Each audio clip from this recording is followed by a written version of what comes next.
विमल पोलो जुबा केसरी, हर पल मनाओ केसरी त्योहार।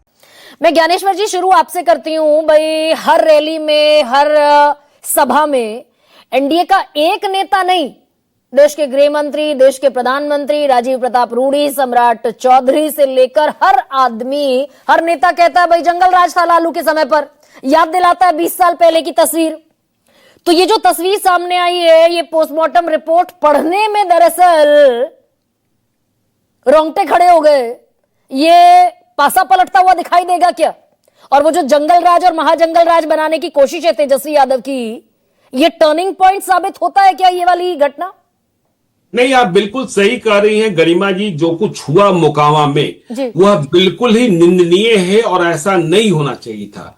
लेकिन देखिए, एक बिहारी होने के नाते मैं यह जरूर कहता हूं कि बिहार के चुनाव को सिर्फ और सिर्फ आप मोकामा से, दानापुर से और रघुनाथपुर से आप बिहार को मत पढ़ लीजिए। बिहार के मोकामा में देखिए, सवाल मोकामा का जब उठता है तो न नीतीश कुमार को बोलने का अधिकार मिलता है, न तेजस्वी यादव को बोलने का अधिकार मिलता है। दोनों एक ही थैली के चट्टे बट्टे हैं। उधर से सूरजभान सिंह को खड़ा कर दिया, उनकी पत्नी को। नहीं, आप गरिमा जी आप यह बताइए ना कि आज नीलम देवी तकनीकी तौर पर किस पार्टी की एमएलए हैं? और वो कौन है? हैं? नीलम देवी अनंत सिंह की पत्नी आरजेडी की विधायक है ना। आज 22 के उपचुनाव में जीती थी आरजेडी के टिकट पर। हाँ, और 2020 में तेजस्वी यादव ने किसे टिकट दिया था? अनंत सिंह को टिकट दिया था। बिल्कुल दिया था।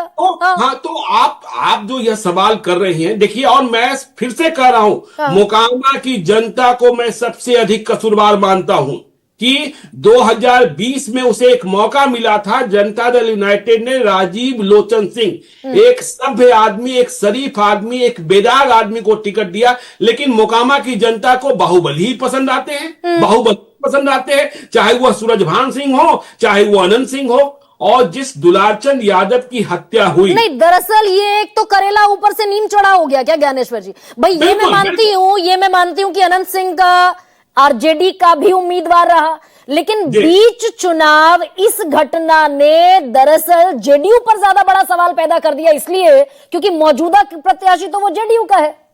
हाँ, बिल्कुल है। और देखिए, मौजूदा प्रत्याशी जेडीयू के हैं। और जब अनंत सिंह चुनाव लड़ने को आए तो तेजस्वी यादव ने सूरजभान सिंह को सामने लाया, क्योंकि ये दोनों ही लड़ सकते थे।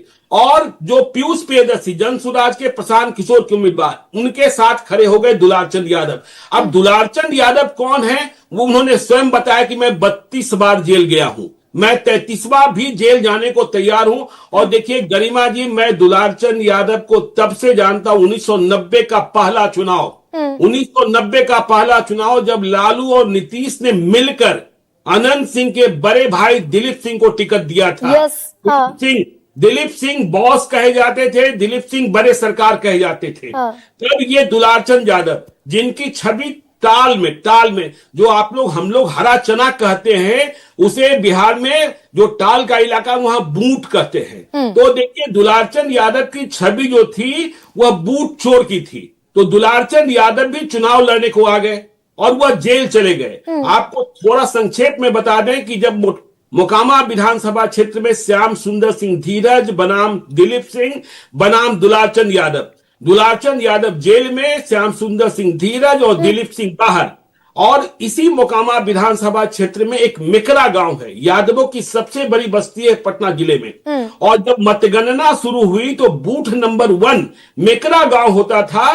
तो मेकरा गांव से बूथ की जब काउंटिंग शुरू हुई तो दुलारचंद यादव आगे निकलने लगे। सर, हम दरअसल ज्ञानेश्वर जी, क्या हम इस बात को एस्टैब्लिश करने की कोशिश कर रहे हैं कि भाई जो मर गया वो भी कोई दूध का धुला नहीं था? लेकिन बात तो लॉ एंड ऑर्डर की है ना भाई। हम सुशासन, हमारी नीतीश सरकार की जो ऑक्सीजन है, जो प्राणवायु है, वो है सुशासन राज।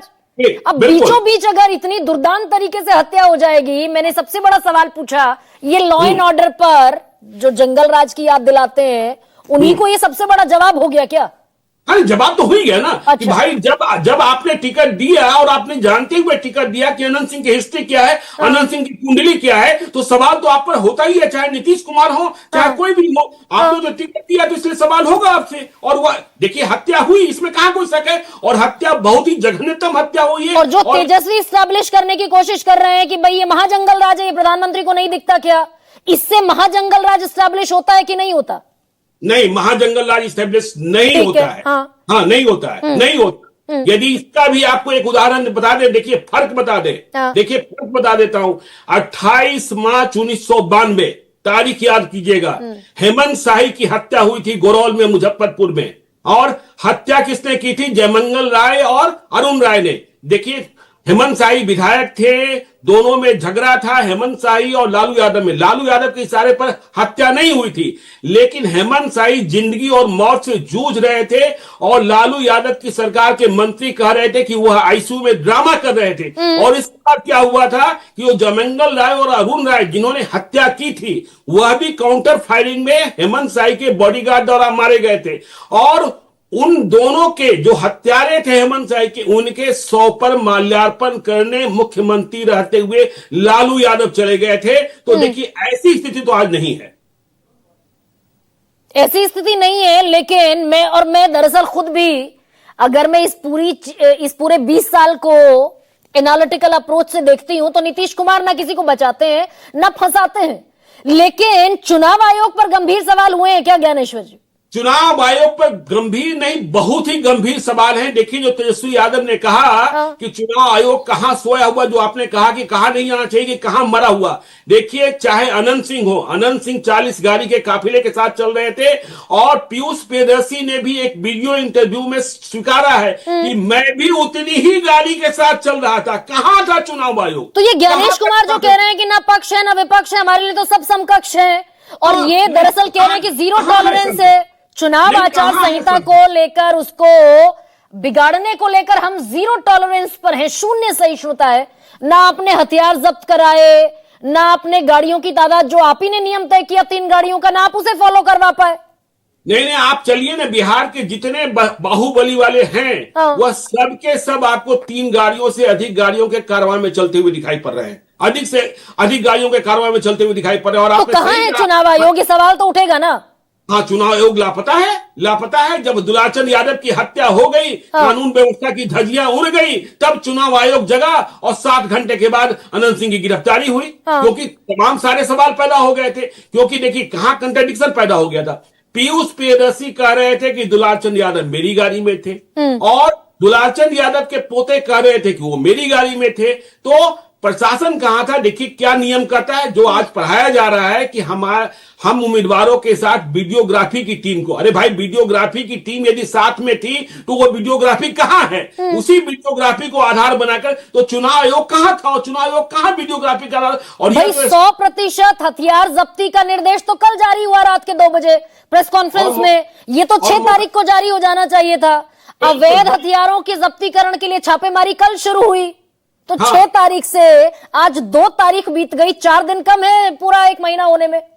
और मोकामा में वैध हथियार से हत्या कब होती है? मोकामा में तो अवैध हथियार इतने हैं कि हर गांव में आपको AK-47 वाले लोग मिल जाएंगे। और सर तो फिर यहीं पर कॉन्ट्राडिक्शन हो गया ना।